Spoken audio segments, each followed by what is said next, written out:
Bonjour à tous. Aujourd'hui, j'ai envie de vous parler de l'importance d'être à l'écoute de ses émotions. Alors, pourquoi ça? Eh bien, simplement parce que les émotions sont là pour une bonne raison. En fait, le corps est bien fait, l'humain est bien fait, et c'est un peu comme un tableau de pilotage, comme si vous étiez dans un avion. Prenez les commandes de ce vaisseau, je dirais, et en fait, vous avez plein de boutons, de voyants qui peuvent s'allumer pour prévenir quand quelque chose ne fonctionne pas ou fonctionne bien. Vous avez les voyants rouges quand il y a un problème et vous avez les voyants verts quand tout va bien. Eh bien, les émotions, c'est un petit peu comme ces voyants qui vont nous indiquer quand quelque chose va bien. Eh bien, on sera dans la joie, on sera heureux, ce sera agréable. Et puis, quand il y a quelque chose qui va moins bien, le voyant rouge, ce seront les émotions plus désagréables, telles que la tristesse, la colère, les peurs. Alors, ça, vous connaissez que nous avons tout un tas de panels d'émotions. Et en fait, elle nous indique sur l'état intérieur, sur comment on se sent, comment on est à l'intérieur, mais surtout, ce qui est important de savoir, c'est que derrière l'émotion, eh bien souvent se cache un besoin. Un besoin qui, quand il éclaire rouge avec le voyant rouge, eh bien c'est qu'il y a quelque chose qui n'est pas satisfait. Et donc, c'est merveilleux parce que nous avons un système naturel qui nous permet de justement s'alerter sur ce que l'on doit faire pour aller bien. Alors, vous comprenez que si on reste à étouffer les émotions, à ne pas les écouter, eh bien ça fait que les frustrations, les besoins qui ont besoin d'être satisfaits, eh bien, vont de plus en plus être criants. Et donc, il y a de plus en plus de voyants qui vont s'allumer rouge.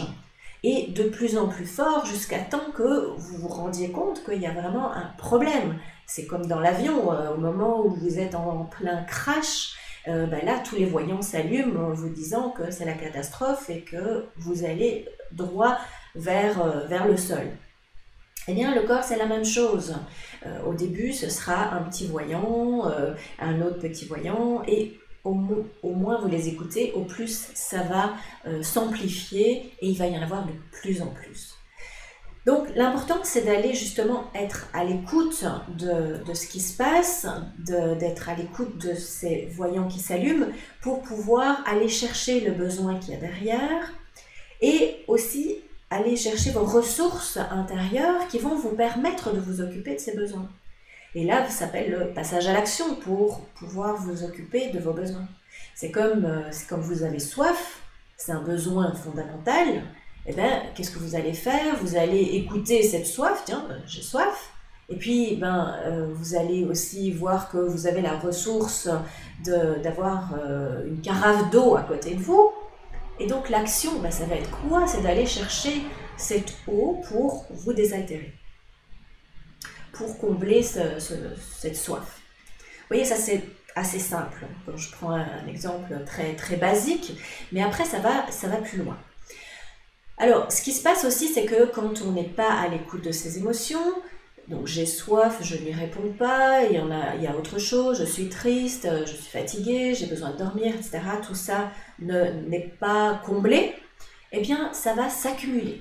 Le vase va se remplir de plus en plus, de plus en plus, de plus en plus. Et donc on va arriver dans un état de stress émotionnel, de stress physique, puisque le corps aussi a ses besoins. Et ça va faire qu'à un moment, ça va prendre une ampleur qui va déborder un petit peu de façon qui est disproportionnée. Je vais donner un exemple. Si par exemple vous avez eu une mauvaise journée, vous avez eu une mauvaise nouvelle, votre enfant ne vous obéit pas, vous êtes fatigué, vous n'avez pas pu aller au sport comme vous aviez l'habitude pour vous détendre. Donc vous accumulez un tas de frustrations, d'émotions désagréables et vous vous dites non, c'est pas grave, je passe au-dessus, moi, c'est pas bien grave, c'est juste les contraintes de la vie de tous les jours. Je vais pas m'arrêter à chaque fois là-dessus, je suis fort, c'est banal, tout le monde vit ça, ben, bien sûr tout le monde vit ça, et donc je n'ai pas besoin de m'occuper de ça. C'est inconscient souvent, donc on refoule, on se coupe de ses émotions, et puis vient que voilà, le bouquet devient de plus en plus important, ça mousse, mais vu qu'il y a un couvercle, tout a l'air bien stable. Sauf qu'un jour, vous rentrez à la maison et vous avez l'impression que ça va plus ou moins, sauf que vous sentez bien que ça commence à mousser, vous ne savez plus trop d'où ça vient. Et vous trouvez votre enfant, par exemple, allongé devant la télé avec les pop-corn, le casque et l'iPhone. Bref, il a l'air de ne pas en foutre une. Et vous arrivez dans la cuisine et vous voyez que le lave-vaisselle n'est pas vidé. Et là, il vous prend la moutarde qui vous monte au nez, vous commencez à piquer une crise de nerfs sur votre enfant en râlant que le lave-vaisselle n'est pas vidé, qu'il ne fait rien, que cette maison est un bazar, et ça monte, ça s'envenime, alors que les autres jours, vous seriez rentré et vous seriez passé à côté calmement. Qu'est-ce qui fait que tout à coup, la réaction est disproportionnée par rapport à l'événement qui d'habitude ne vous contrarie pas?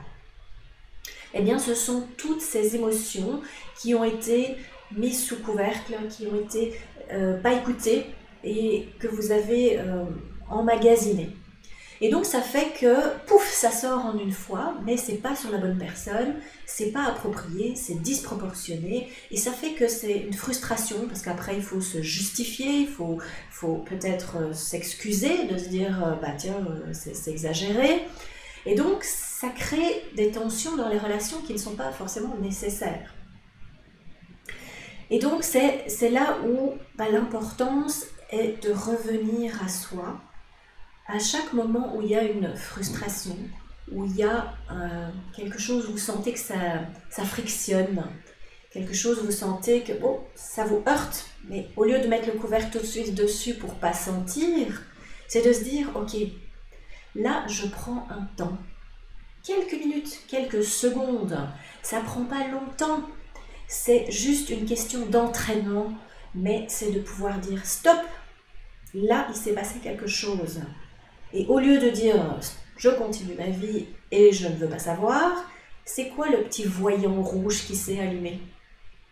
Et donc faire stop, prendre le temps de juste se poser à l'intérieur pour sentir, c'est quoi qui se passe? Ben là par exemple, la personne qui m'a adressé la parole au bureau, là elle m'a fait une remarque, ça m'a fait mal. Et sur le moment même, je suis passée outre parce que voilà, j'avais une réunion, je suis partie, il fallait montrer bonne figure. Mais là, a posteriori, je peux revenir aussi sur des événements et me poser et me dire, tiens, qu'est-ce qui s'est passé à ce moment-là? Eh bien, je me suis sentie blessée. Qu'est-ce qui se passe derrière? Eh bien, j'ai peur qu'elle m'aime plus. J'ai peur qu'elle me trouve incompétent. J'ai peur qu'elle me rejette. J'ai peur qu'elle me juge et qu'elle aille dire des choses à mes collègues sur moi. Et j'ai peur de me sentir plus à la hauteur. Ça fait beaucoup de peurs qui peuvent être présentes derrière un tout petit événement. Mais si on ne s'en occupe pas, ça peut créer de la dévalorisation, de l'imaginaire. On imagine qu'elle va médire sur nous. Ça peut amener beaucoup de choses plus tard. Et donc, c'est en revenant simplement à « ouf, qu'est-ce que ça m'a fait? J'ai peur. J'ai peur de quoi? J'ai peur qu'elle me juge, j'ai peur qu'elle me voie incompétent, j'ai peur que ceci ou cela. Qu'est-ce que ça fait? J'ai besoin, donc on voit le besoin, on voit qu'il y a derrière, j'ai besoin de me sécuriser par rapport à cette personne-là. Qu'est-ce qu'elle pense de moi réellement?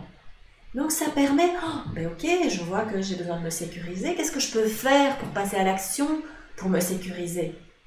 C'est peut-être d'aller voir la personne et lui dire, tiens, tu m'as dit ça, ça m'a blessé, puis tu sais, je voudrais vérifier avec toi comment tu étais, qu'est-ce que tu as voulu dire par là. Moi, j'ai perçu que voilà, je n'étais peut-être pas appropriée. Qu'est-ce qu'il en est exactement? Vérifier. Vérifier avec la personne quelle était son intention réelle.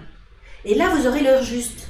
Alors, je ne peux pas vous dire qu'effectivement, elle va vous dire non, je ne te juge pas, tout va bien, etc., t'es merveilleux. Peut-être pas, peut-être pas. Mais vous aurez l'air juste. Ce qui veut dire que vous pourrez vous ajuster. Vous pourrez dialoguer. Vous pourrez faire quelque chose par rapport à ce qui aura été dit. Vous pourrez agir, vous aurez le pouvoir sur ce qui se passe. Et non pas subir, être dans l'imaginaire, croire, vous dévaloriser, etc. et tout qui gonfle.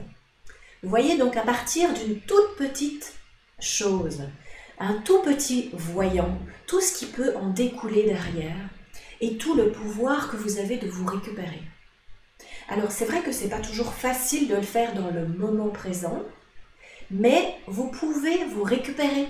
Donc c'est revenir sur des événements où vous avez senti que ça a déraillé et prendre le temps intérieur pour faire ce chemin intérieur du besoin, de la peur, et d'aller rechercher vos ressources et de passer à l'action. Voilà, donc ça c'est tout le processus et toute l'explication de pourquoi c'est important d'être à l'écoute de vos émotions.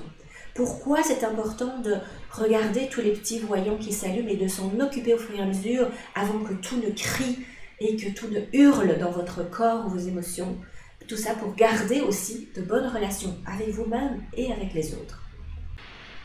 Voilà, si vous avez aimé cette vidéo, je vous invite à me rejoindre dans une autre dans laquelle je vous expliquerai pourquoi il ne faut pas avoir peur de vivre intensément et pleinement ses émotions. Mais avant de vous quitter, je vous invite aussi à vous abonner à la chaîne et à partager cette vidéo et on se retrouve très bientôt.